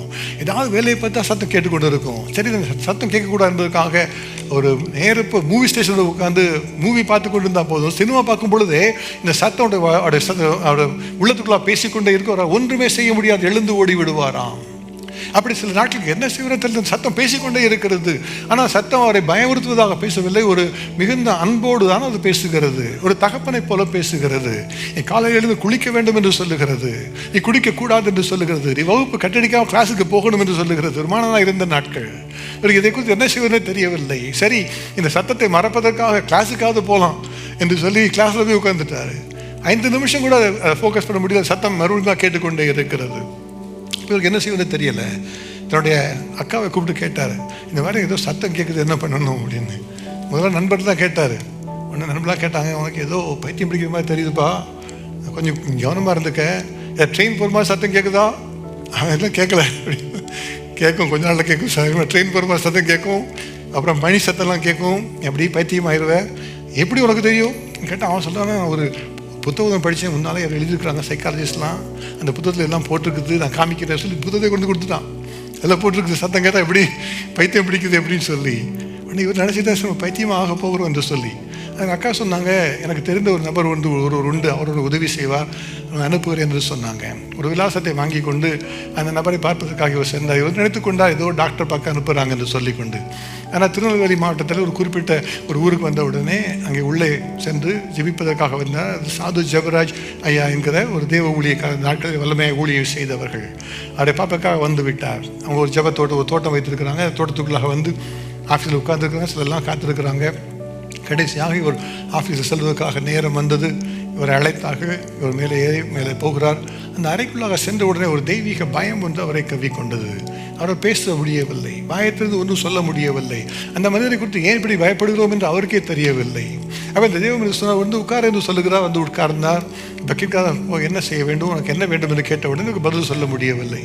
மறுபடியும் அந்த தேவ ஊழியக்காரர் அவர் பார்த்து கேட்கிறார், என்ன செய்யணும், என்ன பிரச்சனை? அவர் ஒன்றுமே சொல்லவில்லை, சொல்ல முடியவில்லை. அப்போ இந்த தேவ ஊழியக்காரர் சொன்னார், நீ சொல்கிறாயா, நான் சொல்லவா, உன்னோட பிரச்சனை என்ன என்று கேட்ட உடனே இவருக்கு இன்னும் ஆச்சரியம். இவருக்கு எப்படி என்னோட பிரச்சனை தெரியும் என்று சொல்லி இன்னும் ஆச்சரியம். நீங்களே சொல்லுங்க என்று சொன்ன உடனே தேவ ஊழியக்காரர் சொன்னார், 3 வாரத்துக்கு முன்பாக நீ ஒரு கிறிஸ்தவ கூட்டம் ஒன்றிற்கு சென்றிருந்தாய். அங்கே சென்ற வார்த்தைகள் இருதயத்தில் பேச ஆரம்பித்திருக்கிறது. இப்போ நீ இரவும் பகலும் ஒரு சத்தம் உன்னோடு கூட பேசுவதை கேட்டுக்கொண்டே இருக்கிறாய். அந்த சத்தம் போக வேண்டும் என்பதற்காக வந்திருக்கிறாய், சரிதானே என்று கேட்டவுடனே இவருக்கு இன்னும் தூக்கி வாரி போட்டு நினைத்து கொண்டா. எங்கள் அக்கா கூப்பிட்டு சொல்லிட்டாங்க பிள்ளைங்க எல்லாத்தையும் இவருக்கு சொல்லி நினைத்து கொண்டாங்க. ஆனால் அவங்க அக்கா அவங்களுக்கு கூடவே இல்லை. அப்புறம் அவங்க கேட்டாங்க, அந்த ஊழியக்காரர் சொன்னார், சரி நான் உனக்காக ஜெபிக்கிறேன், அந்த சத்தம்லாம் அவனை விட்டு போயிடும் என்று சொன்ன உடனே சரி நான் ஜெபிங்க என்று சொன்னாராம். ஆனால் ஒரு கண்டிஷன், நான் ஜெபித்து இந்த சத்தம் உன்னை விட்டு நீங்கி விட்டது என்று சொன்னால் நான் பிரசங்கிக்கிற இந்த இயேசுவை நீ முழுமையாக ஏற்றுக்கொள்ளணும், வாழ்நாள் முழுமையாக நீ அவரை தான் பின்பற்றணும், நீ வாக்கு கொடுத்தால் நான் உனக்காக ஜெபிக்கிறேன் என்று சொன்னாராம். அப்போ இவர் சொன்னாராம், இந்த சத்தம் என்னை இவ்வளவாக அதிகமாக என்னை பாடுபடுத்துகிறது, இதை இருந்து என்னை விடுவிக்கிறவர்கள் அது பிசாசாவாய் சாத்தானாவாக இருந்தாலும் கூட என்னுடைய ஆத்மாவே நான் எழுதி கொடுக்க வேண்டுமானாலும் எழுதி கொடுக்குறேன், இந்த சத்தம் மட்டும் போனால் போதும் என்று அவர் சொன்னாராம். சரி நீ சொன்னபடி ஆகட்டும், இன்றைக்கு மாலையில் கூட்டம் இருக்கிறது, நீ வா, நான் உனக்காக ஜெபிக்கிறேன் என்று சொல்லி இந்த ஊழியக்காரர் சொல்லிவிட்டாங்க. மாலையில் வந்து பார்த்தா அது உபவாச ஜெப நேர கூட்டம், மாலை கூட்டம். எல்லாரும் அமர்ந்திருக்கிறார்கள், ஜெபம் நடந்து கொண்டே இருக்கிறது. செய்தி கொடுத்து முடிந்தது. இப்போ ஜெபத்துக்கு எல்லாரும் முன்பாக வருகிறார்கள், வந்து ஜெபித்து கொண்டே வருகிறார்கள். வரிசையாக எல்லாரும் ஜெபித்து கொண்டு வரும் பொழுது இவரும் அங்கே நின்று கொண்டிருக்கிறார், முழங்கால் படிட்டு ஜெபத்திற்காக. இந்த சாது ஜபராஜையா வந்து ஜெபிக்க வரும் பொழுது என்னுடைய தலையில் கை வைத்து பார்த்தோடனே ஒரு 100 முறை கேட்டாங்களாம், தம்பி காலையில் சொன்னது ஞாபகம் இருக்குல்ல உங்களுக்கு கேட்டாங்க. ஆமாம் நல்லா ஞாபகம் இருக்குது, இந்த சத்தம் போச்சுன்னா நான் இயேசு முழுமையாக பின்பற்றுவேன் என்று சொன்னாராம். அங்கே கையை வைத்து ஜெபித்த ஒரு வினாடி தான் யாரோ ஒரு குடம் நிறைய தண்ணீரை முகத்தில் ஊற்றுனது போல ஒரு பெரிய ஒரு அதிர்ச்சி அவருக்கு ஏற்பட்டது. அவருடைய மனம் மாறியது. ஒரு பெரிய ஒரு இதுவரைக்கும் இல்லாத ஒரு சமாதானம் அவர்களாக வந்து விட்டது. அவரால் நம்ப முடியவில்லை. எப்படி நடந்தது நம்ப முடியவில்லை. இன்றைக்கும் வரைக்கும் தேவனுடைய ஊழியக்காரர் அன்பு கொண்டிருக்கிறார். ஏனென்று சொன்னால் அவருக்குள்ளாக பேசின ஒரு சத்தம் எனக்கு மிகவும் பிரியமான. இதுதான் ஆவியானவருடைய சத்தம். நம்மோடு கூட பேசுகிறவர் அவர். ஒவ்வொரு நாளும் நம்மோடு கூட வழி நடக்கிற தேவன் அவர். பிரச்சனைகளை கொண்டு நம்மோடு கூட பேசி நமக்கு வழிகளை கற்பித்து தருகிற தேவன் அவர். இன்றைக்கு அந்த ஆவியானவர் நமக்கு தேவை. கர்த்தாவே, ஆவியானவர் நடத்தப்படுகிற ஒரு அனுபவத்தை எனக்கு தாரும் என்று சொல்லி அவன் ஜெபிக்கும் பொழுது இந்த அனுபவத்தை அவர் நமக்கும் தருவார். அவன் ஜெபிக்கும் பொழுது நம்முடைய ஜெப நேரம் இனிதாக மாறும்படியாக, ஜெபத்திற்கு பதில் தரும்படியாக, அவர் சத்தத்தை எப்பொழுது கேட்கும்படியான கிருபையை அவர் தருவார். அவர் எல்லாவற்றையும் சகலத்தை குறித்து இந்த அபிஷேகம் நமக்கு போதிக்கிறது. கர்த்தாவே, எனக்கு உதவி செய்யும் என்று சொல்லி ஜெபிக்கலாம். கர்த்தர் உதவி செய்வார். இரண்டாவதாக இந்த அபிஷேகம் என்ன செய்கிறது? வேதம் சொல்லுகிறது 1 கொரிந்தியர் 12வது அதிகாரம் 7 முதல் 10 வசனங்களிலே இந்த அபிஷேகம் நமக்குள்ளாக வந்து பல வரங்களை தந்து நம்முடைய வாழ்க்கையை கிரியை செய்கிறது. இந்த ஆவியானவர் ஞானத்தை போதிக்கிற வசனமாகவும், ஆவினாலே அறிவை உணர்த்தும் வசனமாகவும் பல விதங்களை செயலாற்றுகிறவர். குணமாக்கும் வரங்களை அவர் தருகிறவர் என்று சொல்லி வேதம் கற்றுத் தருகிறது. இப்போ இதில் பல வரங்களை குறித்து சொல்லப்பட்டிருந்தாலும் நமக்கு நேரம் இல்லாததுனாலே நான் சுருக்கமாக இந்த குணமாக்கும் வரங்களை குறித்து நான் பேசிவிட்டு பின்பு நான் ஜெபிக்க விரும்புகிறேன். இந்த ஆவியானவர் வந்தா பாருங்க, இந்த ஆவியானவர் நம்முடைய வாழ்க்கையிலே நாம ஜெபிக்கும் பொழுது மற்றவர்களுக்கு சுகத்தை தரும்படியாக அவர் வரங்களை தந்து செயலாற்ற அவர் ஆரம்பித்து விடுகிறார். அவர் தான் நம்மோடு கூட வந்து நம்முடைய வாழ்க்கை சுகத்தை பெற்றுக்கொள்கிறது மாத்திரமல்லாமல் மற்றவர்களுக்காக ஜெபிப்பதற்காக அவர் நம்ம பலப்படுத்தி விடுகிறார். அப்போஸ்தலர் நட்புகளில் பார்க்கும் பொழுது இந்த ஆவியானவர் ஊற்றப்பட்ட பிறகு என்ன நடந்தது? பேதுரு யோவானும் வருகிறார்கள் தேவாலயத்திற்கு. அங்கே பிறவியாய் சப்பானியா இருந்த ஒரு மனிதன் இருக்கிறான். நமக்கெல்லாம் தன்னாக தெரிந்த ஒரு நிகழ்ச்சி தான். அவன் தனக்கு ஏதாகிலும் கிடைக்கும் என்பதாக பேதுருவை நோக்கி பார்க்கிறான். பேதுரு அவரை பார்த்து சொல்லுகிறார், என்னை நோக்கி பார் என்று சொன்ன உடனே அந்த பிச்சைக்காரன் எனக்கு ஏதோ கொடுக்க போறாங்க என்று சொல்லி பார்த்து கொண்டிருந்தான்.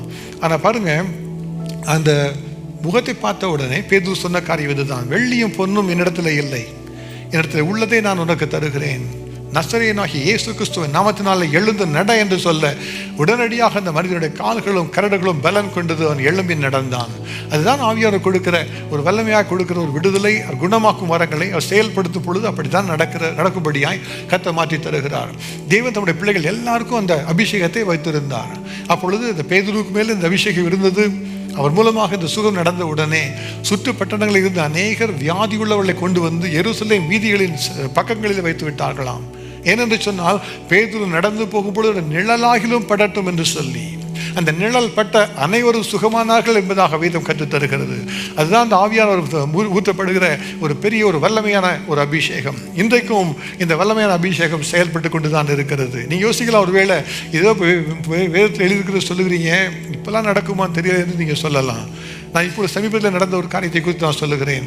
கேத்ரின் குல்மன் என்கிற ஒரு தேவ ஊழியக்காரி, அவர்கள் பல வருஷமாக ஊழியம் செய்தவர்கள் இப்பொழுது மரித்து விட்டார்கள். மரித்து பல வருஷங்கள் ஆகவில்லை, ஒரு 20-30 வருஷத்துக்கு முன்பாக மரித்திருப்பாள் என்று நான் நினைக்கிறேன். அவர் உயிரோடு இருந்த பொழுது அவர்கள் மூலமாக கர்த்தர் பலவிதமான அற்புதங்களை செய்தார்.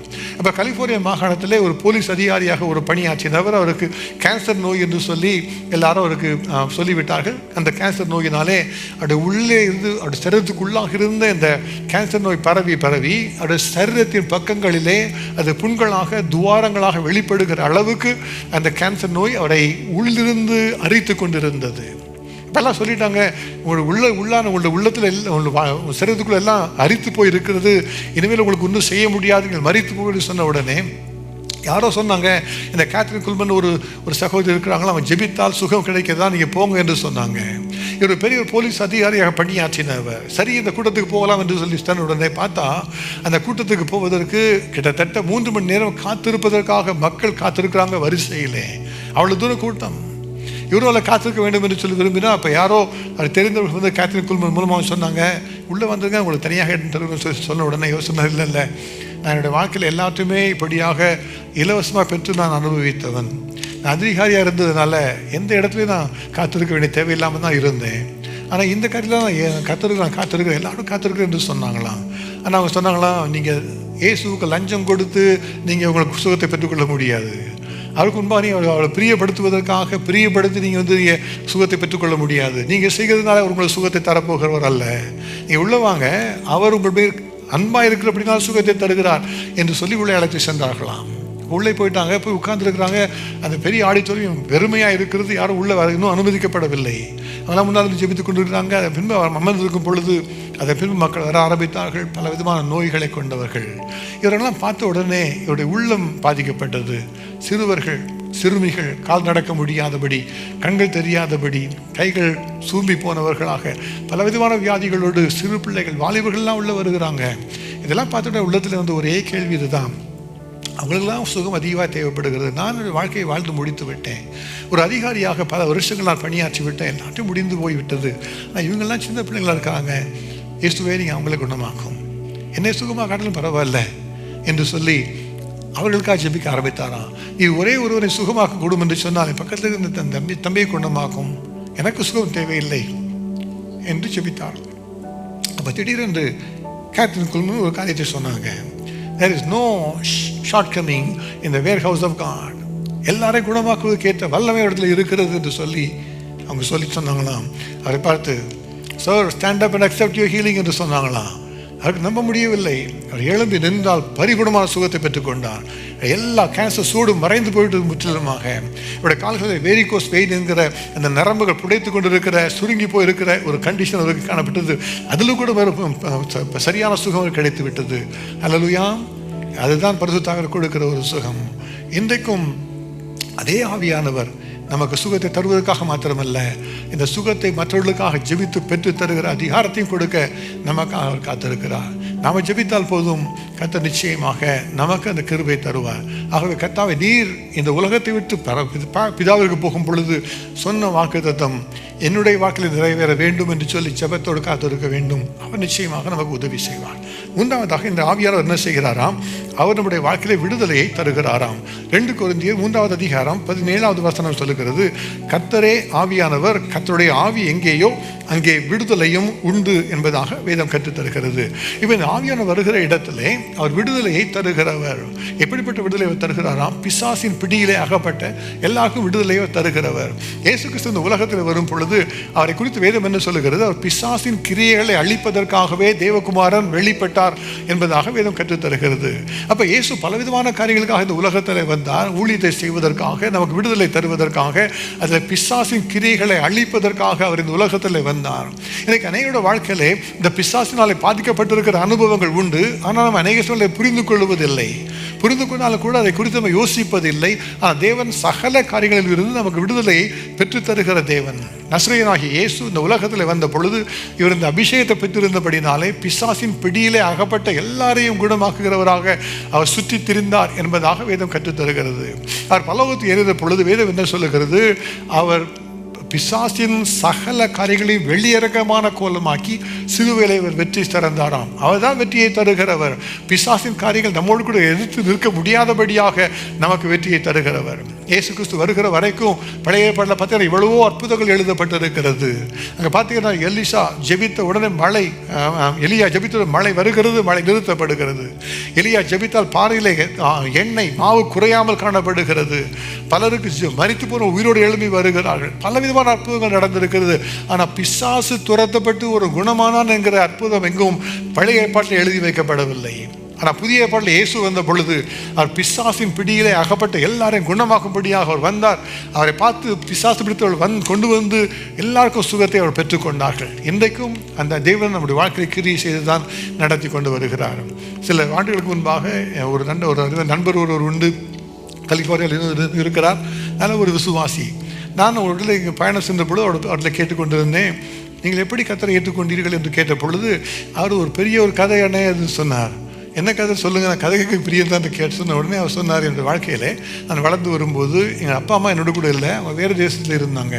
நான் என்னோட தாத்தா பாட்டியோடு கூட நாங்கள் கோயம்புத்தூர் அருகிலே ஒரு சின்ன ஒரு பட்டணம், அங்கே நாங்கள் தங்கியிருந்தோம். அவங்க வீட்டில் தான் வளர்ந்தேன். நான் அப்போ வளரும்போது எங்கள் தாத்தா பாட்டியும் அவர் கிறிஸ்தவர்கள் தான், ஆலயத்துக்கெல்லாம் போவாங்க. அங்குள்ள சிஎஸ்ஐ ஆலயத்துக்கு சென்று வருவார்கள். நாங்களும் அவங்களோட கூட கிறிஸ்தவர்களாக தான் வளர்ந்து வந்தோம். ஒரு நாளிலே எங்கள் இந்த வீட்டை சுற்றிலும் பல தென்னை மரங்கள் உண்டு. அந்த தென்னை மரத்தை சுற்றிலும் ஒரு காம்பவுண்ட் சுவர் கூட உண்டு, அருமையான ஒரு வீடு. ஒரு நாளிலே அந்த தென்னை மரத்தில் தேங்காய் வந்து விழுந்தது. அந்த விழுந்த தேங்காய் எல்லாம் அந்த வீட்டில் வேலை செய்கிற வேலைக்கார பெண்மணி அம்மா அந்த பொறிக்கு வந்து வீட்டில் வைப்பாங்க. இந்த குறிப்பிட்ட நாளிலே அந்த தென்னை மரத்தில் விழுந்த அந்த தேங்காய் அந்த காம்பவுண்ட் சுவருக்கு வெளியில் விழுந்து கிடந்ததை பார்த்தாங்க. ஆகவே அவர் சென்று அந்த தேங்காய் எடுத்துக்கொண்டு உள்ளே வைத்தார்கள். அவள் வைத்த நாளில் இருந்து பார்த்தால் வீட்டுக்குள்ளாக சில மர்மமான காரியங்கள் நடக்க ஆரம்பித்தன. அங்கிருந்து பார்த்தீங்கன்னா தேங்காய் விழுமா, மரத்திலிருந்து நேர தரையில் விழாமல் நேராக வந்து கண்ணாடியில் போது கண்ணாடியை உடைத்து வீட்டுக்குள்ளே வந்து விழுமா. இப்போ பார்த்தீங்கன்னா தேங்காய் வந்து நேராக விழாமல் வீட்டுக்குள்ளே வந்து விழுகிறது என்று சொல்லி யோசித்து பார்த்தாங்க. அப்போ யோசித்து கொண்டாங்களா, ஒரு வேளை இந்த காம்பவுண்ட் சுவரில் பட்டு தெரித்து வந்து விழுகிறது போல இருக்கிறது என்று யோசித்து கொண்டார்கள்.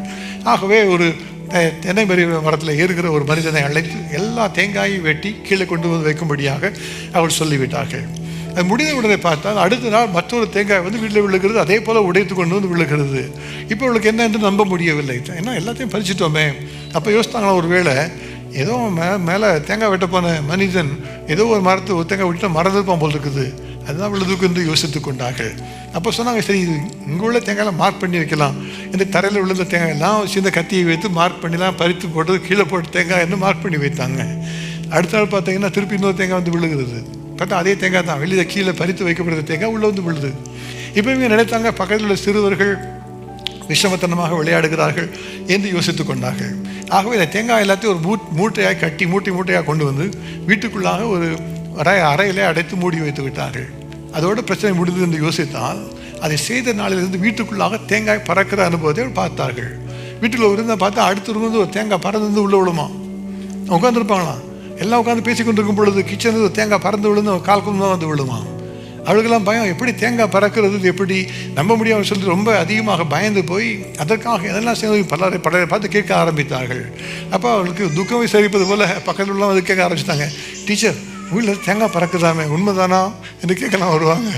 சர்ச்சு முடிஞ்சோடனே ஒரு கூட்டமாக மக்கள் வந்துடுவாங்க. சர்ச்சு முடிஞ்சோடனே பேச வந்துடுவாங்கல்ல, வந்து தேங்காய் விழுந்துச்சா, எப்போ கடைசி எப்போ நடந்தது என்று பல கேள்விகள். அப்போ வந்த சிலர் சொல்லுவாங்களா, டீச்சர் இதெல்லாம் பொய், இதெல்லாம் நம்பாதீங்க, நீங்கள் இதெல்லாம் நடக்காத காரியம் சொல்கிறீங்களே, நீங்கள் அந்த மாதிரி பிசாசுன்னு ஒன்றுமே கிடையாது, எதுவுமே நடக்காது, நீங்கள் சும்மா ஏதோ கற்பனை செய்துக்கொள்ளுன்னு சொல்லி கொண்டு இருந்தாங்களாம் ஒருத்தவங்க.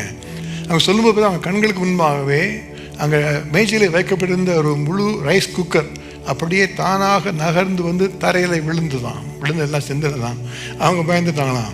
அப்போ பிசாசம் அங்கேருந்து சொல்கிறான், நான் இங்கே தான் நிற்கிறேன்ப்பா, நீ கண்டுபிடிக்கிறியா பார்க்கலாம் என்று சொல்லி சவால் விடுவதை போல காரியங்கள் நடக்க ஆரம்பித்தது. இவங்களுக்கு என்ன செய்வதில்லை தெரியவில்லை. அப்போ அருகில் இருந்த வேறொரு கிராமத்தில் இருந்து ஒரு தேவ ஊழியக்காரர் அவர்களை கர்த்தர் பேசினார். இந்த குறிப்பிட்ட ஊரில் ஒரு வீட்டில் சென்று ஜெபிக்க வேண்டும் என்று சொல்லி ஒரு ஊழியத்துக்காக அவரை அனுப்பினார். இந்த சகோதரனுக்கு இவருக்கு முன்பாக தெரியாது. இவர் வந்த உடனே இவன் பார்த்து சொன்னாங்களாம், என்ன செய்யணும்னு சொல்லி கேட்ட உடனே வீட்டில் இந்த மாதிரி தேங்காய் விழுகிறது சொன்ன உடனே சரி நான் ஜெபிக்கிறேன் என்று இவர் நான் ஊழியக்காரன் தான் என்று சொன்ன உடனே சரி பாஸ்டர் உள்ளே வாங்க என்றவரை அழைத்தார்கள். அது பாஸ்டர் ஜெபிக்க வந்து சொன்னே பக்கத்தில் உள்ளலாம் திறந்து வந்துட்டாங்க. ஜெபிக்க போகிறாங்க, என்ன பண்ணுறாருன்னு பார்க்கலாம். அதில் வேடிக்கை பார்க்க ஒரு கூட்டம் வந்துட்டாங்க. வந்து வீட்டில் உள்ள அவங்க கூட்டிகிட்டு பாதி வெளியில் நிற்கிறாங்க, இவர் உள்ள ஜெபிப்பதுக்காக வருகிறாரு சொல்லி அவர் உள்ளே வந்து முழங்கால் படிக்கிட்டு ஒரே ஒரு பாடலை அவர் பாடினார். அந்த பாடலை பாடி விட்டு அவர் ஜெபிக்க ஆரம்பித்த உடனே ஒரு பெரிய ஒரு அலறுதலின் சத்தம் அந்த வீட்டில் கேட்கப்பட்டது. ஏதோ ஒரு ஆவி ஒன்று அலை கழிக்கப்பட்டு அலறுகிறது போல சத்தம் கேட்கப்பட்டு அந்த வீட்டிலிருந்து அது எடுத்து போடுவதை போல அந்த சத்தம் தூரமாய் சென்று மறைந்து விட்டது. நின்றவங்களாம் பார்த்தீங்கன்னா அதிர்ச்சி அடைந்து போய்விட்டாங்க. எல்லாரும் வந்து சொன்னாங்களாம், டீச்சர் அந்த பிசாசு உங்கள் வீட்டை விட்டு மட்டும் போல இந்த டவுன் அவுட்டே போயிடுச்சு என்று சொல்லி எல்லாரும் சொல்லி ஆச்சரியப்படும்படியாக கர்த்தர் செய்தார். இது எப்படி நடக்கிறது? இது பரிசுத்த ஆவியானவர் செய்கிற கிரியை. இன்னைக்கு நம்முடைய வாழ்க்கையில் இந்த ஆவியானவர் கிரியை செய்து நமக்காக வழிநடத்துகிறவர். கடைசி நாட்களிலே இந்த ஆவியானவர் தான் ஊற்றப்பட போகிறார். வல்லமையை தரும்படியாக, தேவனுடைய பிள்ளைகளை பாதுகாத்துக் கொள்ளும்படியாக, தேவனுடைய பிள்ளைகளை அதிகாரப்படுத்தும்படியாக, தேவனுடைய பிள்ளைகளுக்கு ஏற்ற கிருபைகள் கிடைக்கப்படும்படியாக, தேவனுடைய ஊழியம் நிறைவேறும்படியாக அவர் தான் இந்த அற்புதங்களை செய்து தன்னுடைய வல்லமை வெளிப்படுத்த போகிறார். இந்த எழுப்புதல் நடக்கும் பொழுது நம்மளாம் வேடிக்கை பார்க்கறவங்களா இருக்க போகிறோமா, அல்லது அதில் சம்பந்தப்பட்ட கருவிகளாக இருக்க போகிறோமா? இதை தேவன் சொன்ன நம்ம கேட்டு பெற்றுக்கொள்ளணும். கர்த்தாவே என்னுடைய வாழ்க்கையில் என்னை அபிஷேகப்படுத்தி தாரும், எனக்கு கிருபை நீங்கள் தாரும் என்று சொல்லி நம்ம ஜெபித்தால் போதும். இதை குறித்து வேதம் நமக்கு தெளிவாய் கற்றுத்தருகிறது. எப்படி இந்த ஆவியரை பெற்றுக்கொள்வது என்பதை குறித்து வேதம் கற்றுத்தருது. கடைசி நாட்களிலே நான் மாம்சமான யாவர் மேலும் என்னுடைய ஆவியை ஊற்றுவேன், அப்பொழுது உங்கள் குமாரரும் குமாரத்திகளும் தீர்க்க தரிசனம் சொல்லுவார்கள், உங்கள் வாலிப சொப்பனங்களையும் மூப்ப தரிசனங்களையும் காண்பார்கள், ஊழியக்காரர் மேலும் ஊழியக்காரிகள் மேலும் அந்நாளிலே என் ஆவியை ஊற்றுவேன், அவர்கள் தீர்க்க தரிசனம் சொல்லுவார்கள் என்பதாக கர்த்தர் நமக்கு தீர்க்க தரிசனம் கொடுத்திருக்கிறார். ஹல்லேலூயா. இப்போ இந்த வாக்குத்தத்தத்தை பெற்றுக்கொள்ள வேண்டியதில் சொல்லப்படுகிற ஒரே காரியம் தான் மாம்சமான யாவர் மேலும். இப்போ நம்மளாம் மாம்சமாக இருக்கிறபடினாலே நாம் அந்த வாக்குத்தத்தத்துக்கு அடக்கமாக இருக்கிறோம். கர்த்தர் எல்லா மேலும் ஊற்றப்பட போகிறார். அதில் வசனத்தில் சொல்லப்படவில்லை கிட்டத்தட்ட கிபி 2000 வரைக்கும் நான் செய்ய போகிறேன், அதுக்கப்புறம் செய்ய போவதில்லை என்பதாக வேதம் சொல்லப்படவில்லை. மாம்சமான யாவர் மேலும் என்னுடைய ஆவியை ஊற்றுவேன் என்று கற்று சொல்லுகிற நாட்கள் தான் இந்த நாட்களுக்குள்ளாக இருக்கிறோம். ஆகவே நாம் விசுவாசத்தோடு பெற்றுக்கொள்ளலாம். யோவான் 7வது அதிகாரம் 37 முதல் 39 வசனத்திலே இயேசு சொல்லுகிற காரியம் இதுதான். இந்த ஆவியை பெற்றுக்கொள்வதற்கு செய்ய வேண்டிய காரியம் என்ன? என்னை விசுவாசிக்கிறவர்கள் எவர்களோ அவர்களுடைய உள்ளத்தில் இருந்து ஜீவ தண்ணீர் உள்ள நதிகள் ஓடும் என்று இயேசு கற்றுக் கொடுத்தார். தம்மை விசுவாசிக்கிறவர்கள் அடைய போகிற பரிசுத்த ஆவியை குறித்து அவர் அப்படி சொன்னாராம். அப்போ அவரை பெற்றுக்கொள்ளணும்னா முதலாவதாக மாம்சமாக இருக்கணும், இரண்டாவதாக விசுவாசிக்க வேண்டும், இயேசுவை விசுவாசிக்க வேண்டும். என்னை விசுவாசிக்கிற உள்ளத்தில் இருந்து தான் இந்த நதிகள் புறப்பட்டு வரும் என்பதாக இயேசு வாக்கு கொடுத்திருக்கிறார். மூன்றாவதாக வேதம் என்ன சொல்லுகிறது? அப்போஸ்தலர் 2வது அதிகாரம் 38-39 பேதுரு சொல்லிக் கொடுக்கிற ஒரு காரியம். பேதுரு அவர்களை நோக்கி, நீங்கள் மனம் திரும்பி ஒவ்வொருவரும் பாவ மன்னிப்புக்கென்று இயேசு கிறிஸ்துவின் நாமத்தினாலே ஞானஸ்நானம் பெற்றுக்கொள்ளுங்கள், அப்பொழுது பரிசுத்த ஆவியின் வரத்தை பெறுவீர்கள் என்று சொல்லியிருக்கிறார். அப்போ மனம் திரும்புதல் நம்முடைய வாழ்க்கையிலே காணப்பட வேண்டும். மனம் திரும்பி ஞானஸ்நானம் பெற்றுக்கொள்ள வேண்டும். ஒருவேளை இதுவரைக்கும் ஞானஸ்நானம் பெற்றுக்கொள்ளவில்லை என்று சொன்னால் நீங்கள் ஜெபித்து அர்ப்பணித்துக் கொள்ள வேண்டும். கர்த்தாவே, நான் ஞானஸ்நானம் எடுக்க போகிறேன் என்று நீங்கள் ஜெபித்து அர்ப்பணித்துக் கொள்ள வேண்டும். அப்போ பேதுரு சொல்லிக் கொடுக்குற ஒரு சிம்பிள் காரியம் இதுதான். மனம் திரும்புங்க, ஞானஸ்நானம் பெற்றுக்கொள்ளுங்க. அப்போ முதலாவதாக மாம்சமாக இருக்கணும், இரண்டாவதாக இயேசுவை விசுவாசிக்க வேண்டும், மூன்றாவதாக மனம் திரும்பி ஞானஸ்நானம் பெற்றுக்கொள்ள வேண்டும். அது முடிந்தவுடனே வேதம் என்ன சொல்லுகிறது? லூக்கா 11வது அதிகாரம் 9 முதல் 13 வசனங்களை பார்க்கும் பொழுது இயேசுவே கற்றுக் கொடுக்கிற ஒரு காரியம், கேளுங்கள், கேட்கிறவன் எவனும் பெற்றுக்கொள்ளுகிறான், தேடுகிறவன் கண்டடைகிறான், தட்டுகிறவனுக்கு திறக்கப்படும். உங்களில் தகப்பனாய் இருக்கிற ஒருவனிடத்தில் மகன் அப்பம் கேட்டால் அவனுக்கு கல்லை கொடுப்பானா? மீனை கேட்டால் மீனுக்கு பதிலாய் பாம்பை கொடுப்பானா? அல்லது முட்டையை கேட்டால் அவனுக்கு தேளை கொடுப்பானா? பொல்லாதவர்களாகிய நீங்கள் உங்கள் பிள்ளைகளுக்கு நல்ல ஈவுகளை கொடுக்க அறிந்திருக்கும் போது பரமபிதாவானவர் தம்மிடத்தில் வேண்டிக் கொள்ளுகிறவர்களுக்கு பரிசுத்த ஆவியை கொடுப்பது அதிக நிச்சயம் அல்லவா? அல்லேலூயா. அப்போ நம்ம வேண்டிக் கொள்ள வேண்டும், ஜெபிக்க வேண்டும். முதலாவதாக மாம்சமான எல்லா மேலும் கர்த்தர் ஊற்றப்பட போகிறார்.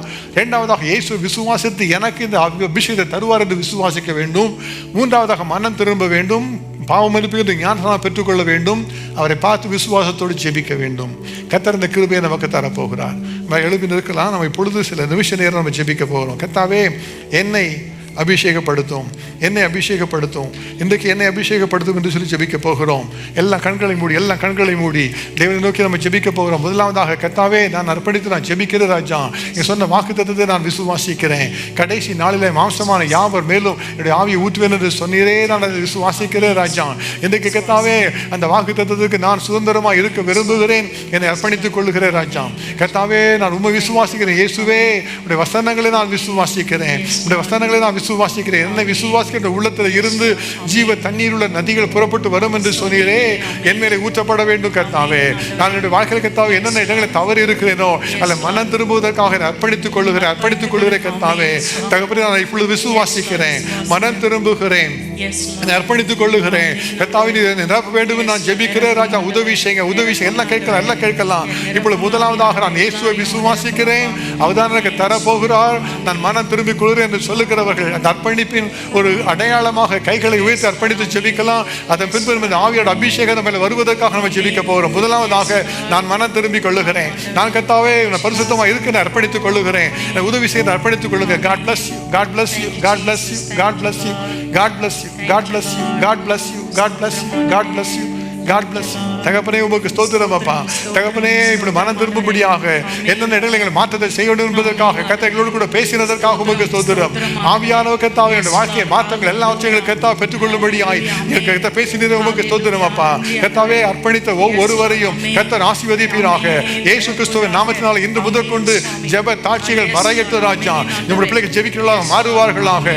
வேதத்தை வாசிக்காமல், வேதத்தை குறித்து கர்த்தர் முக்கியத்துவம் கொடுக்காமல் இருக்கிற பாவங்களை மன்னித்து கர்த்தாவே என்று முதற்கொண்டு வேதத்திலே அதிகமாக ஆழ்ந்து வாசிக்கிறவர்களாக, கீழ்படிக்கிறவர்களாக கர்த்தர் மாற்றி தருவீராக ராஜா. வசனத்தை கேட்டு அதன்படி செய்யாமல் இருக்கிற ஒவ்வொரு காரியத்தையும் கர்த்தர் மாற்றி போட்டு இன்று முதற்கொண்டு கர்த்தாவே ஒரு கிருபை உண்டாக உதவி செய்வீராக ராஜா. கிருபை தருவீராக. இன்றைக்கு ராஜா எதற்காக பிள்ளைகள் அர்ப்பணித்தார்களோ அந்த காரியத்தில் அவர்களுக்கு நியாயம் செய்வீராக, கிருபை தருவீராக. பாவ மன்னிப்பு நிச்சயத்தை அவர்களுக்கு நீ தருவீராக ராஜா. இப்பொழுது நாங்கள் விசுவாசத்தோடு கர்த்தாவே நாங்கள் ஜெபிக்க போகிறோம். இந்த ஜெபத்தை கர்த்தர் கேட்டு தகப்பனே எல்லாரையும் அபிஷேகப்படுத்துவீராக.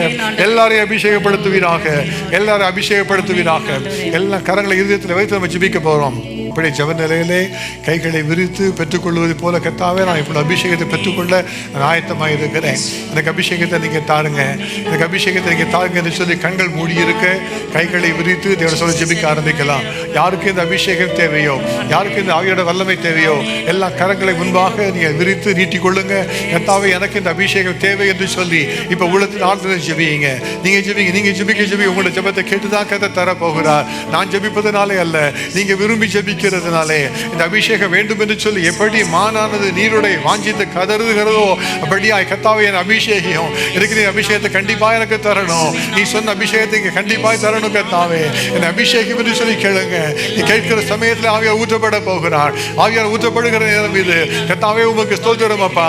தேவனே, உடைய வாக்குத்தத்தங்களுக்காக நன்றியோடு நாங்கள் உம்மை துதிக்கிறோம் ராஜா. தேவாதி தேவனே, உமக்கு ஸ்தோத்திரம். கர்த்தாவே, நாங்கள் உம்மை நன்றியோடு ஸ்தோத்திரிக்கிறோம் ராஜா. இப்பொழுது கர்த்தாவே, உள்ளத்தின் ஆழத்தில் இருந்து கர்த்தா ஜெபிக்கிற பிள்ளைகள் ஒவ்வொருவரையும் கர்த்தாவே தேவன் அபிஷேகிப்பீராக. தேவனுடைய அபிஷேகம் ஊற்றப்படுவதாக, பரிசுத்த ஆவியோட அபிஷேகம் ஊற்றப்படுவதாக, இப்பொழுது அக்னியா அபிஷேகம் ஊற்றப்படுவதாக ராஜா. எல்லா தடைகளும் மாறுபடி கர்த்தாவே ஒவ்வொருவரை சுத்திகரிக்கிற தேவனுடைய அக்னி அபிஷேகம் ஊற்றப்படுவதாக, அக்னி அபிஷேகம் ஊற்றப்படுவதாக, அக்னி அபிஷேகம் ஊற்றப்படுவதாக. அப்பா, இப்பொழுது கர்த்தாவே வாயை திறந்து கேட்கிற எல்லாரையும் நிரப்புவீராக, எல்லாரையும் நிரப்புவீராக, எல்லாரையும் நிரப்புவீராக ராஜா, எல்லாரும் நிரப்புவீராக. இப்பொழுது சிலர் அபிஷேகத்தை பெற்றுக் கொள்ளுகிறீர்கள். யார் யாருடைய உள்ளங்கையிலே இப்பொழுது உஷ்ணத்தை உணர்கிறீர்களோ உங்கள் மேலே ஆவியார் இப்பொழுது ஊற்றப்பட்டுக் கொண்டிருக்கிறார். இப்ப வாயத்திலே கேளுங்க, தாமதியாமல் கேளுங்க, வெட்கப்படாமல் கேளுங்க. கர்த்தாவே, என்னுடைய வாயை நிரப்பு ராஜா, என்னுடைய சரீரத்தை நிரப்பு தகப்பனே. இன்னுமா இந்த அபிஷேகம் ஊற்றப்பட்டு சொல்லி கேளுங்க, கேளுங்க, கேளுங்க.